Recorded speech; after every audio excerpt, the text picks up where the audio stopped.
Hello, this is Strategy Miscellany. This is episode 8 of our Kerbal Space Program series, and this is MinPolo 3.1. It's been tested to orbit and back. Well, it's been tested to orbit and seen to have sufficient delta V to go all the way. It's got a pilot and a scientist ready to go and put footprints on Kerbin's second moon. So let's go. 3, 2, 1, ignition.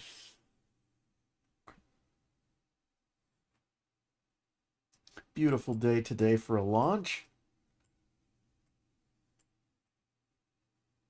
Basically noontime, it looks like.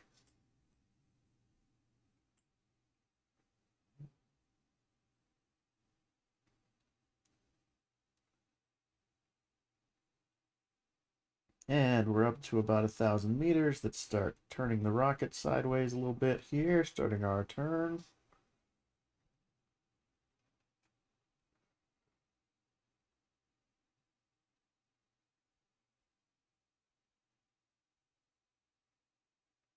Basically what we've got is we've got the lifting stage here with extra solid rocket boosters to give it that initial kick off the launch pad. We've got 3 main engines draining from 4 sets of tanks here, one central tank that doesn't have an engine. And this is supposed to put us basically almost into orbit. It's supposed to put us basically just 100 or so meters per second of delta V away from achieving full orbit. And then we have our transfer stage here. That'll get us basically descending towards the surface of Minmus. And then our final lander stage will land us on Minmus and take us all the way home. Because it's considerably smaller than the moon, we need a lot less rocket on the way back than we do with the moon. But it is a little further away. So it takes a little bit longer to get there. So let's get aligned with our thrust vector here so we can drop the boosters.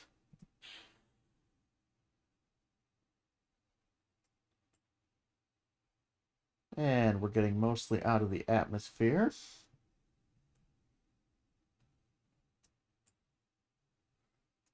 It'll take a while to get to orbit. I will cut back when we are achieving orbit.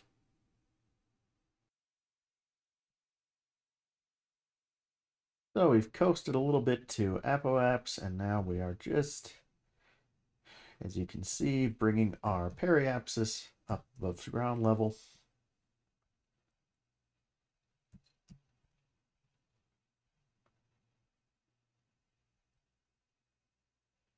And once it gets to about 50 kilometers, so this will safely sink back into the atmosphere.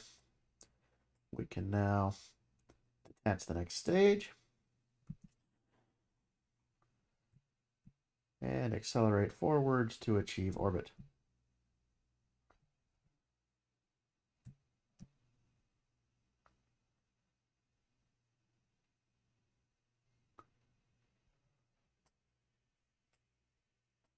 All right, orbit achieved for our little craft. Let's extend the antennae and the solar panels.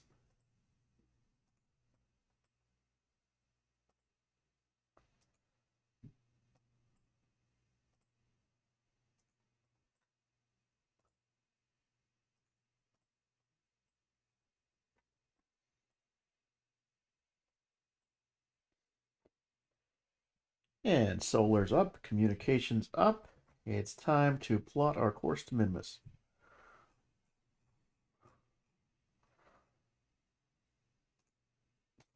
So here is Minmus. You can see it's a little tilted relative to the equatorial plane and considerably further out.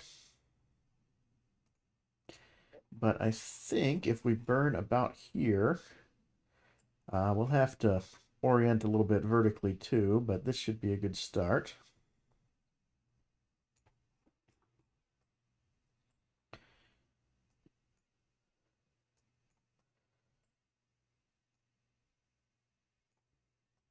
Okay, we're at the right place there, and then we can put in a second maneuver here to warp the thing downwards.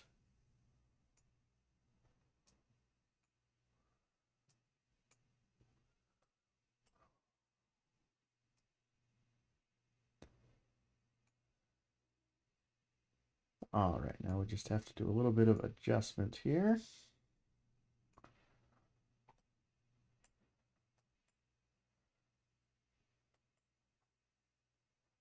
And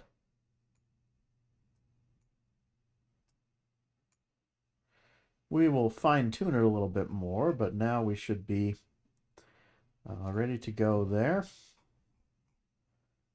So the first burn. Let's time warp a little bit towards it and get going.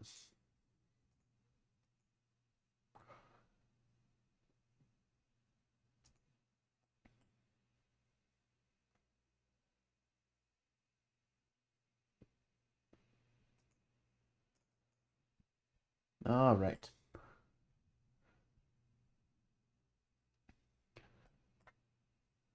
Line the ship with the trajectory, begin the transfer burn. Over the night side of Kerbin, it looks like.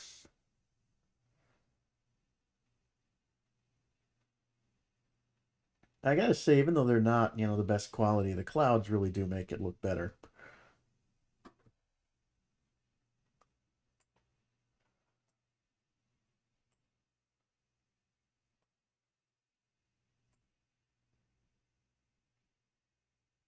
And I'll get back to you for the next burn.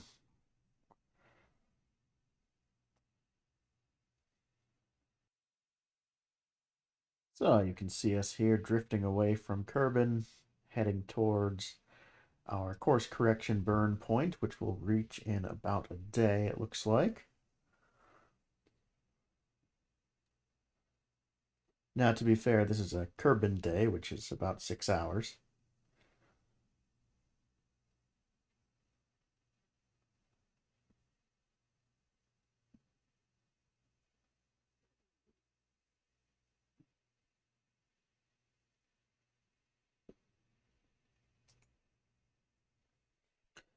And all right, even though we're 7 minutes off, we're at a big enough distance here that it shouldn't be a big deal. So let's go ahead and do the burn. This one's just a little one.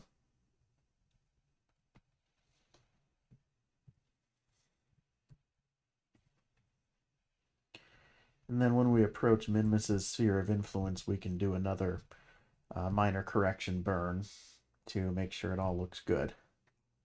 So you can see right now, our periapsis is 674 kilometers up. And, we can just leave it at that and enter orbit probably. That should be fine. So let's head for Minmus. Let's see. We enter their sphere of influence in 9 Kerbal days.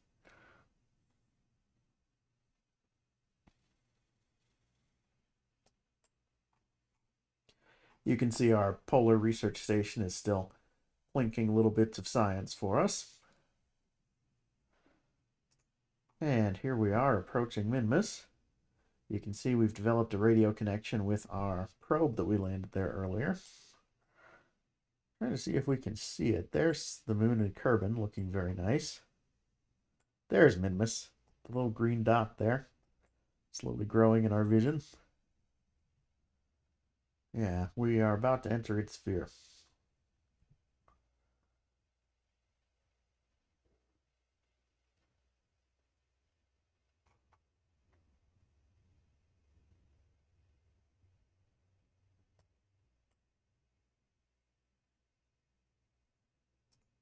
And now that we've entered its sphere, let's do some scientific observation here. Okay, that one's already been done essentially. Yeah, these are all basically have been done, but I don't think we've sent a Kerbal out to take readings. So let's send our scientist here on EVA. Okay, I guess we have. I guess the part we haven't done is landed on it with a crew.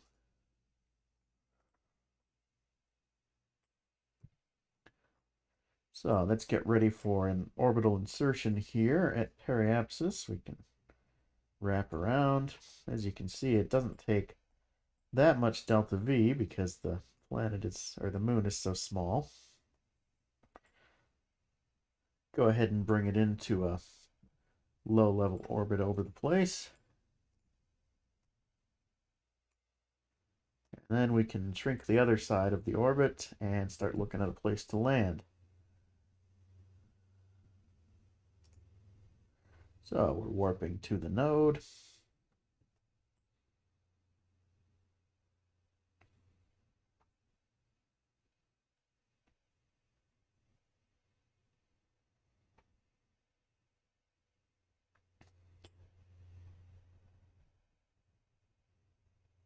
And time for our orbital insertion burn.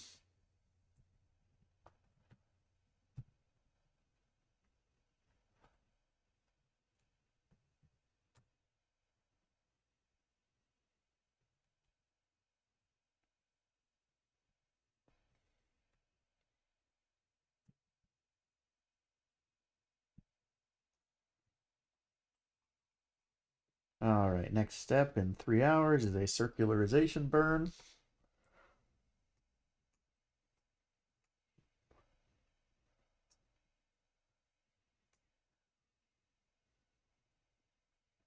There we go. And let's warp to the circularization burn. As we slowly fall in towards Minmus. Hopefully we should be on its day side pretty quick and we can get a better view. Yeah, much better.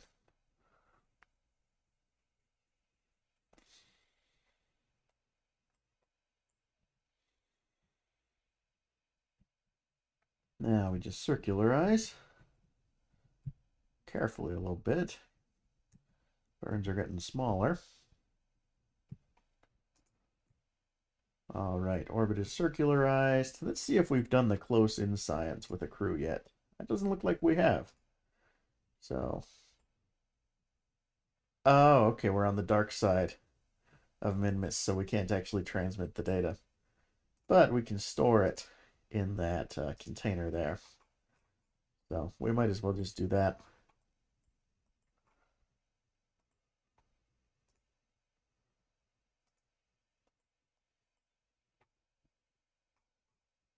Get some scientific reports going.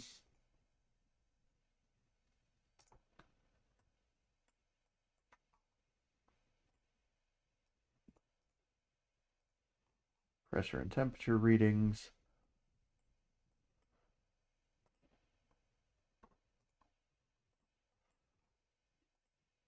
And we can get our capsule here because we can have our scientist reset that when we land.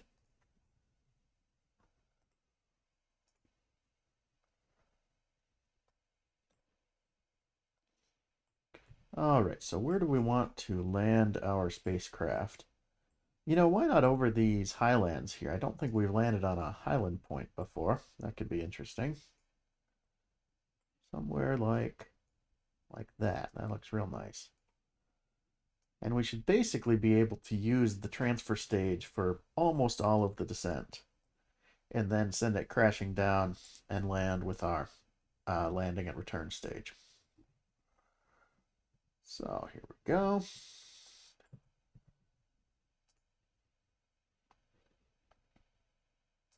Deorbiting burn. See, the camera swings around so you know the deorbiting worked.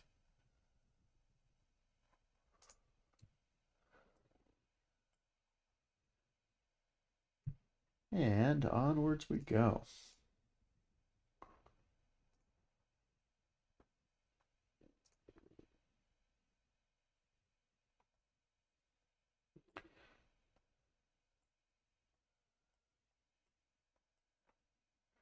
All right, I had better switch to radar altimeter here so that we can actually see how high up we are.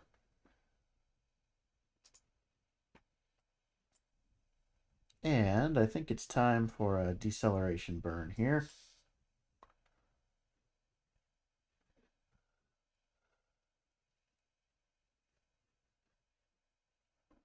Line ourselves contrary to the vector.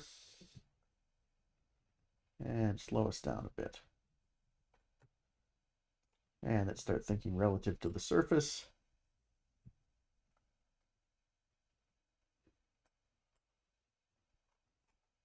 We should be able to get different EVA science here because we're over a different part of Minmus. Yes, excellent. Lowlands.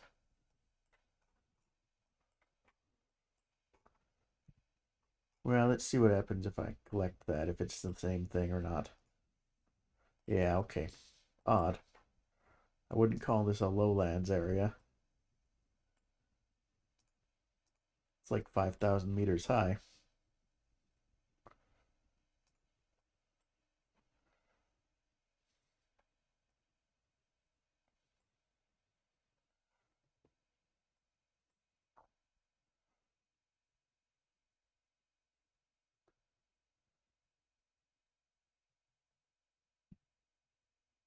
All right, let's do a last bit of deceleration with the transfer stage.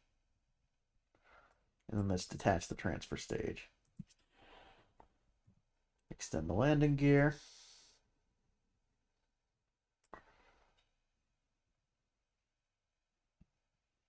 And cancel our horizontal velocity here.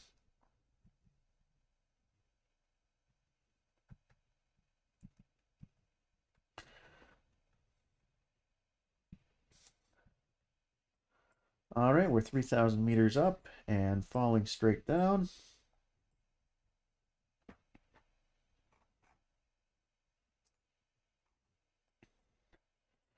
See if this still counts as lowlands. Oddly enough, it does. Oh well. Haven't sent a Kerbal crew to the lowlands yet, so that'll work just fine. If we have the Delta V for it, we can maybe hop over to one of those flat sea areas, that those flat ice sheet sectors. See what that look like. But for now, let's just get ready for landing. Make sure we don't screw this up. There was our transfer stage hitting the ground.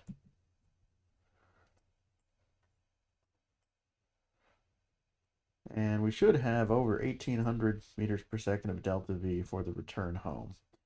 It should be more than plenty.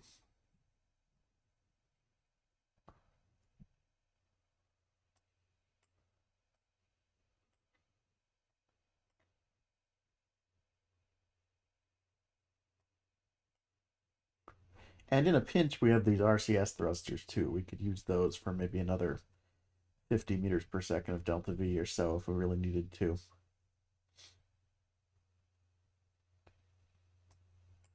So I think we will try and do a suborbital hop after this landing.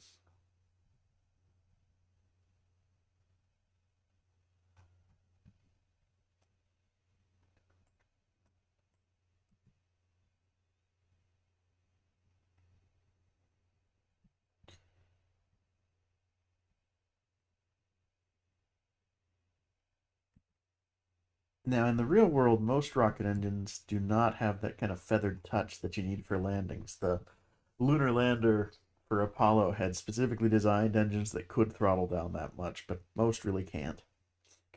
But the Kerbals are pretty good at it. Thankfully so, because here we sit on the lowlands, apparently, a low where we are 4,969 meters up, so something like the as high as the Altiplano or the Tibetan Plateau on Earth. And here we sit on Minmus. Let's do a crew report. Go ahead and transmit this one so the people back home have something to read. Take the temperature data. Take the pressure data when I can find where I put my barometer. Which I think is just no pressure. Let me make sure. Yep, it's a vacuum up here.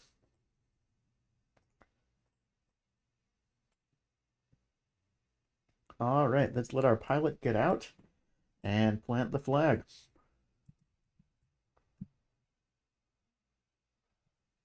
I must have bumped something. That was a little weird. But yeah, Minmus, the gravity is, as you can tell, extremely low. See if we see any interesting surface features. This part looks Well, it all looks pretty desolate, you know, it's an airless moon, but this part looks especially featureless. But let's report on it. Let's take a nice surface sample, which apparently is not edible, sadly, or it's edible but not tasty anyway. And let's plant the flag.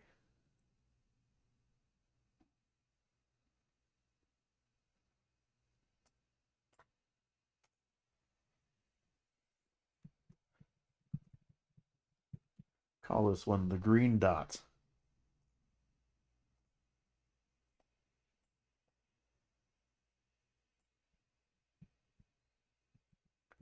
And in the end, as impressive as this has been for our little Kerbals, it's all really just a prelude to going out into that wider solar system, going interplanetary. Because that's what's next after these guys get home. The scientific research they have brought us, the experience they've brought us, will allow us to go towards our next phase of exploration and start sending first probes and then Kerbals to the other planets of the system.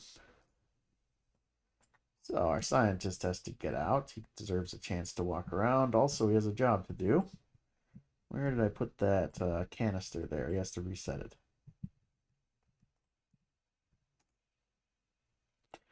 Apparently he can do that while floating around. He can also do an observation on it.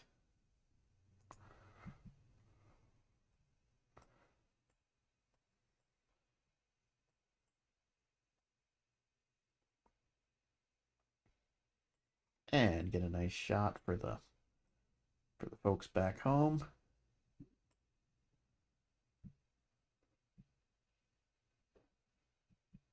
That's nice, sort of disappearing into the ether. Very dramatic.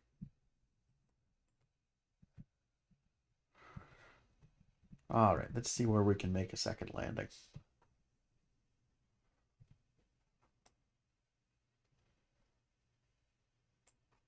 So if we do a suborbital hop and basically go straight south, we should be able to fairly easily land in this giant ice field here. Now, where is our lander? Ah, over here.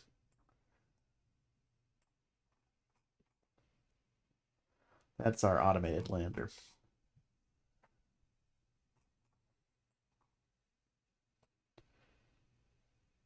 All right, let's go to the ice field. Go up and then immediately start turning south. Almost tipped the ship over because you didn't have the stabilizers on.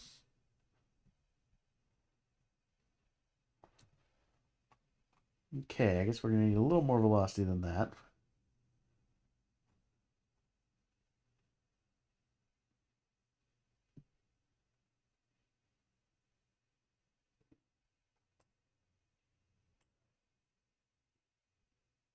And that ought to do it. And should still, knock on wood, leave us enough fuel to get home. Here we go, soaring over the flats and then over the rolling hills. We can see the ice field before us. The horizon, of course, is very short on Minmus because Minmus is very small, as you might expect from the name.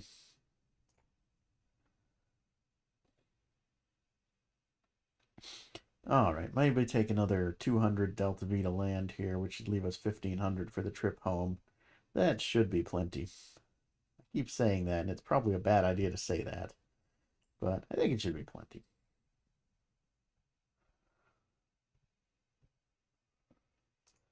You can see here the altitude is basically 0. It's the sea level equivalent for Minmus.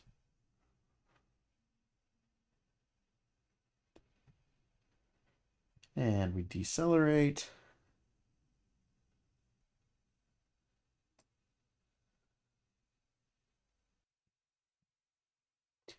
So here we are on our final descent, getting ready for our final deceleration burn.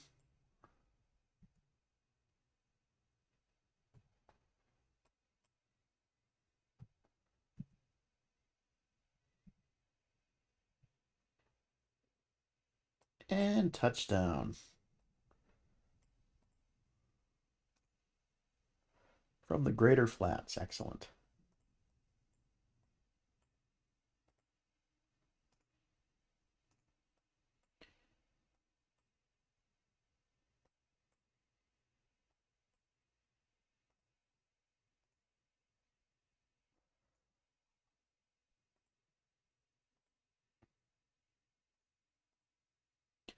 Run the science experiments.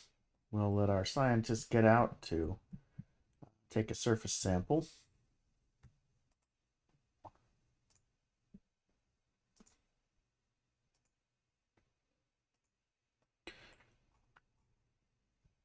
And do a report.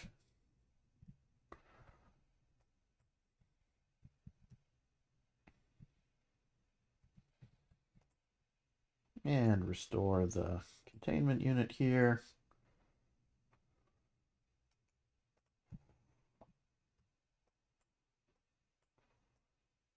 And let's do a quick scan for interesting features in the area. Unique surface features of any sort. Send ourselves up to about 100 meters or so to look around.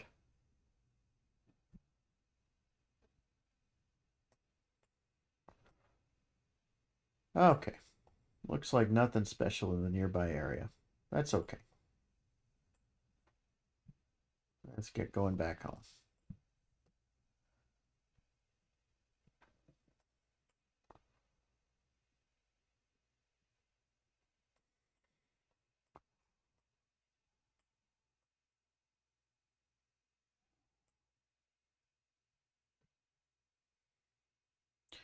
Start decelerating so we don't hit the ground with too much of a thud.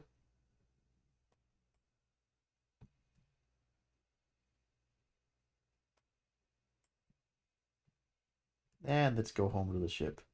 You can walk on Minmus, but it's a very slow process here. I'll demonstrate.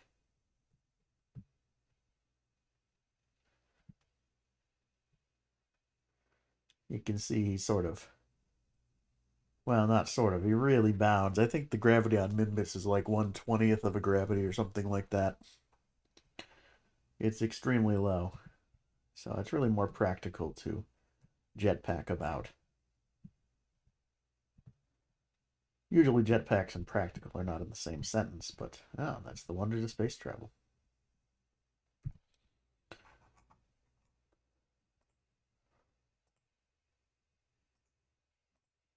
All right, data stored. Let's enter orbit.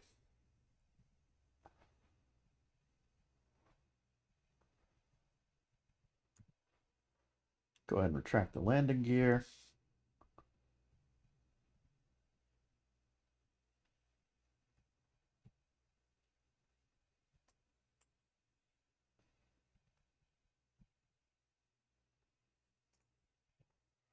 All right, let's see what this looks like. Okay, yeah, that gets us to an orbital altitude. And all we have to do is realign it slightly to reach a nice circular equatorial orbit. That'll be the easiest one to go home from.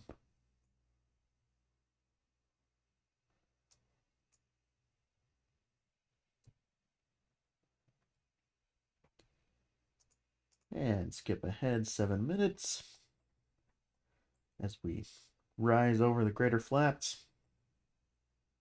Ooh, that's a beautiful shot. You can see Kerbin and the moon in the background rising over Minmus. That might have to be the thumbnail. It's a nice shot.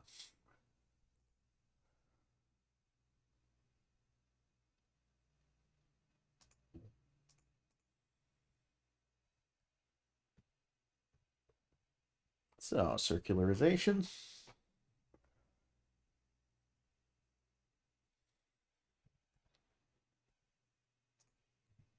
Now we just have to do a transfer burn to get back to good old Kerbin. So basically, we want to go opposite to the direction of Minmus's orbit here, so that our periapsis comes crashing down, just like it is there.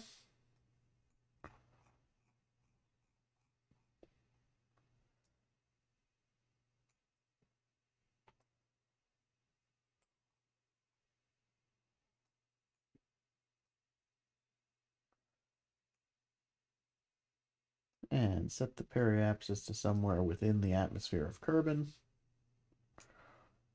Like 30,000 meters, that's pretty good.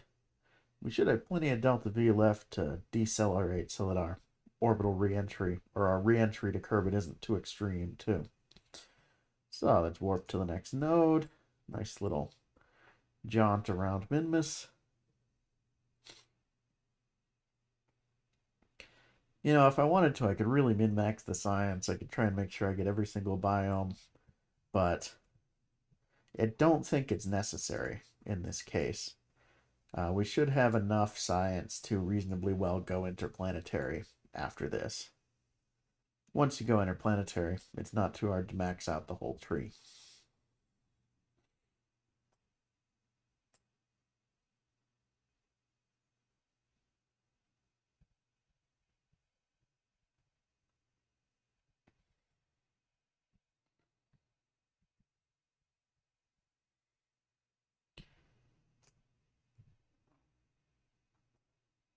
So, Gilmy and Urkhan are now on the long return leg of their journey. Flying away from Minmus.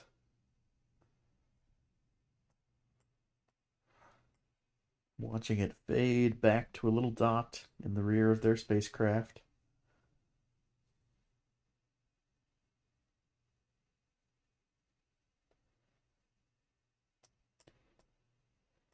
And again captured in the sphere of influence of Kerbin, which no Kerbal has yet left.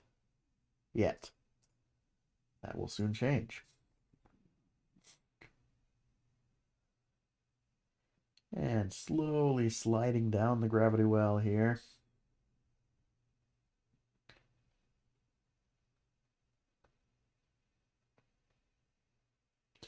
Thankfully, the moon's not getting in the way. Although, if I was clever, I could use it as a gravity assist to slow down our descent back into Kerbin's atmosphere. But I have almost 1,000 units of meters per second of delta V left. Also, this ship can handle some reentry force. You know, it's not super weak or anything about that.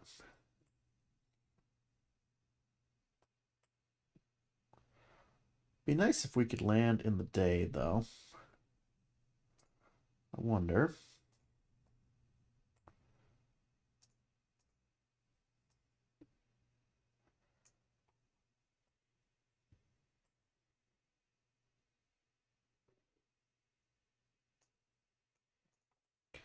Yeah, okay, I could do something like that.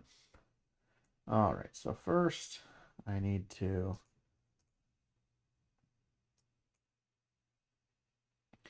inch the periapsis out of the atmosphere.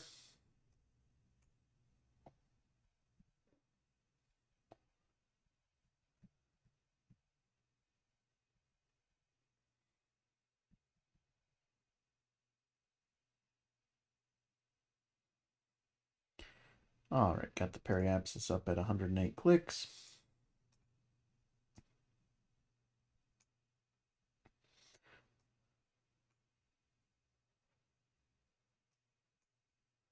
Then we'll spend a chunk of it on greatly shortening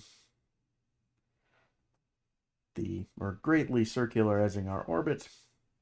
And then we'll decelerate slightly more here and we'll enter atmosphere after another loop, at which point I think it should be daytime when we enter atmosphere. So here's our deceleration burn or circularization burn as we go soaring past the night side of Kerbin. Or sort of soaring towards it. You can see there's day behind us, darkness ahead. Our sunset burn, if you will.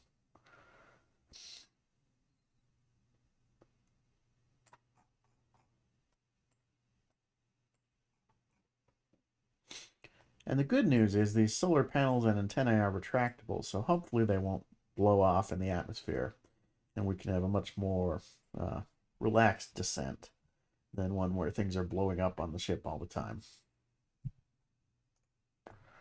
Which, as much as the ship can survive that sort of thing, it always makes me a little nervous.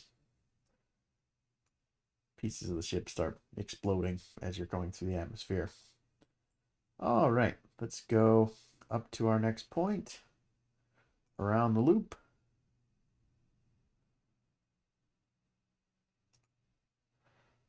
And here we are, 5,400 clicks up. Just a little adjustment burn here, nothing much.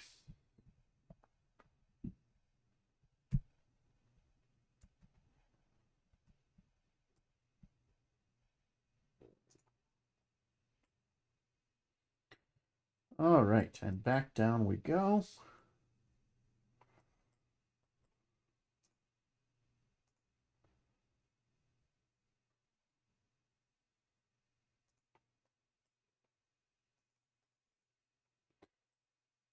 Well, we'll still be descending in sunset, but I think we can make this work.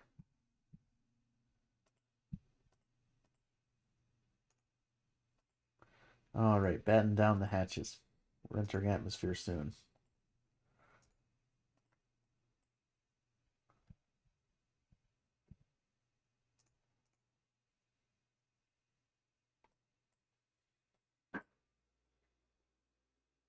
Looks like we should come down. Hard to say. Probably over ocean.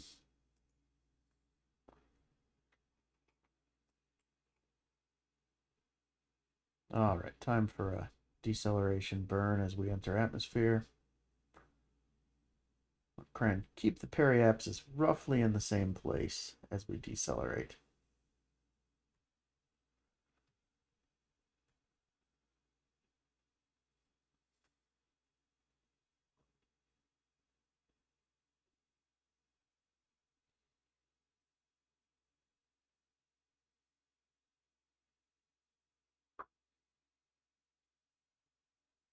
Okay, periapsis at 32,000. And let's drop the lower part and get ready for the descent.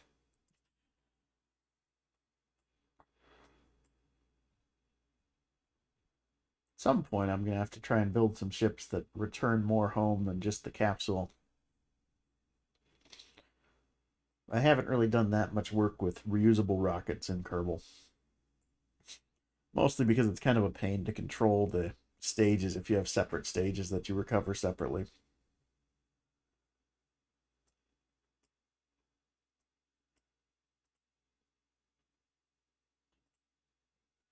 So here we go. Starting to hit atmosphere, and let's see what it looks like from inside the capsule. Can't see that much, to be honest, from inside the capsule. Just a little bit of fire spinning around in the horizon. From this view, though, just screaming downwards through the atmosphere.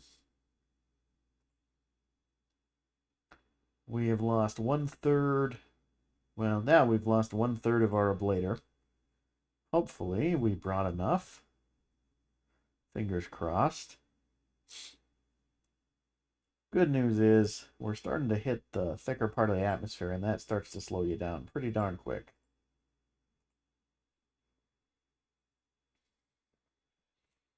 You can see right now they're getting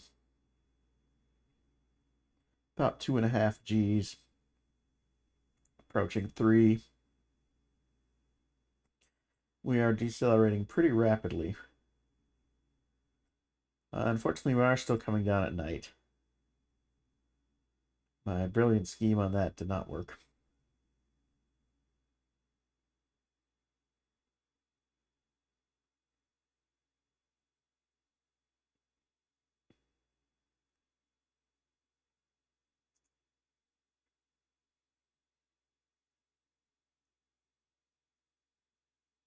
All right, we've lost 2/3 of our ablator, but the loss rate is starting to be a lot slower than it was.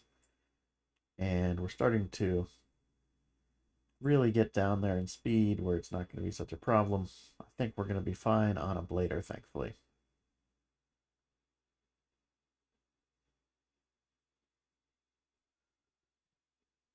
The ship reach its natural balance point here. Stop trying to balance it myself.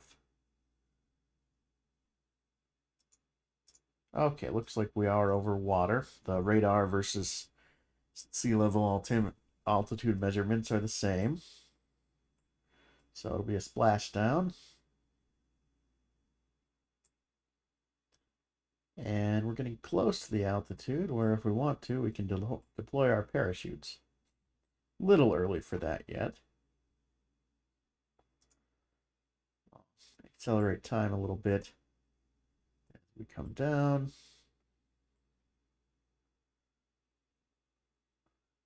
Once we get to maybe, I don't know, 5,000 meters sounds good.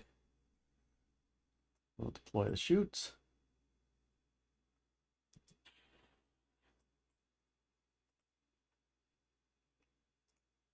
And detach the heat shield. Right now it's stuck on by the wind, but once the chutes deploy, it should fall right off.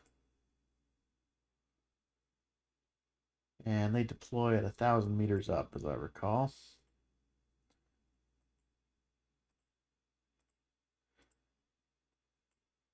So any second now. Coming down over the sea. Losing the heat shield.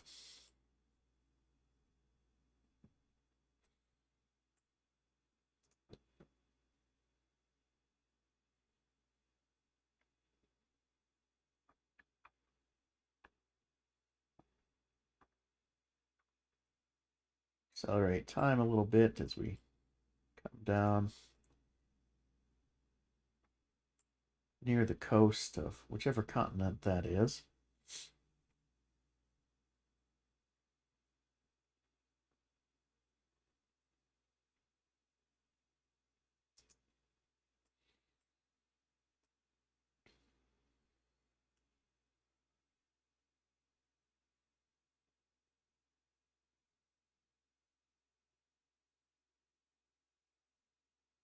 And we've done it.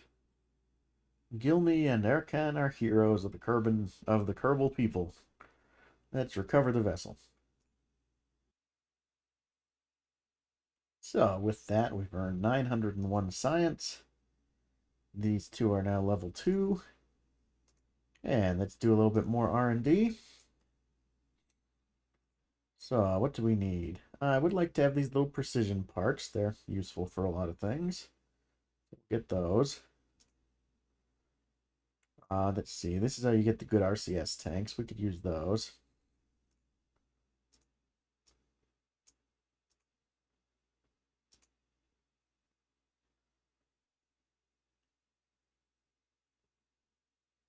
And what else do we really need right now? Oh yeah, we were gonna get some better aerodynamics parts so that we can experiment with more aeroplanes and such.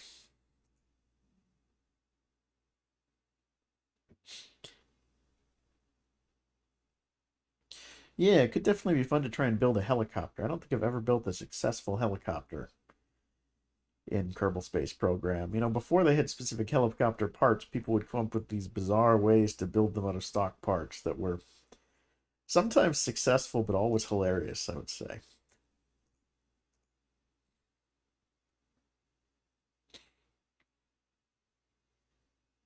Oh, I think these are the ladders. We should probably have ladders.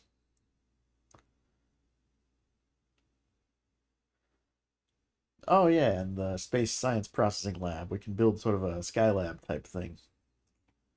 That could be fun. And then here we've got... These aren't that useful, really. I mean, they're okay.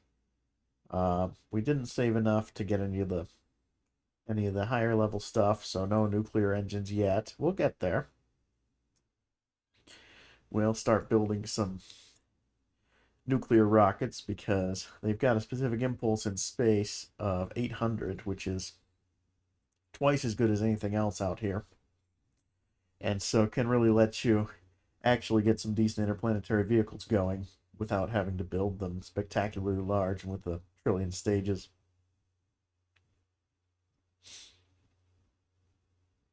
And let's get this command pod so that we can do some 3 Kerbal missions. We can set up a lunar science base, for example, that sort of thing. And it'll be nice for them to have some friends when they go on years-long interplanetary missions. So, we've got a couple left in this tier. These are mostly, well, some of these are kind of for building mechs, which I've never really done anything with, but could be fun, like hydraulic cylinders, hinges, and things, so that you can build sort of mechanical moving creations. Um, and then these grabbing units, which are for basically grappling onto things, most commonly asteroids or comets. These advanced actuators, the large advanced reaction wheel can be useful. Maybe the Vernier engine, if you really need, um, if you really need strong RCS that just works off your standard rocket fuel instead of off of monopropellant.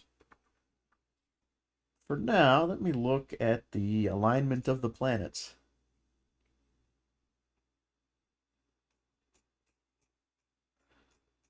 That is one thing where actual science relates to astrology, is that the alignment of the planets is kind of important for this sort of thing. Fairly soon, we will be in the right alignment with Duna to send a mission there. So what I'm going to do is I'm actually going to time warp ahead. Get those little trickles of science. And I'm waiting for Kerbin to be about 45 degrees behind Duna, because that's the orientation you want them to be in for a Hohmann transfer from Kerbin to Duna. And we're going to send a probe out there. Okay, let's see. That's more like 60. Let's go a little further.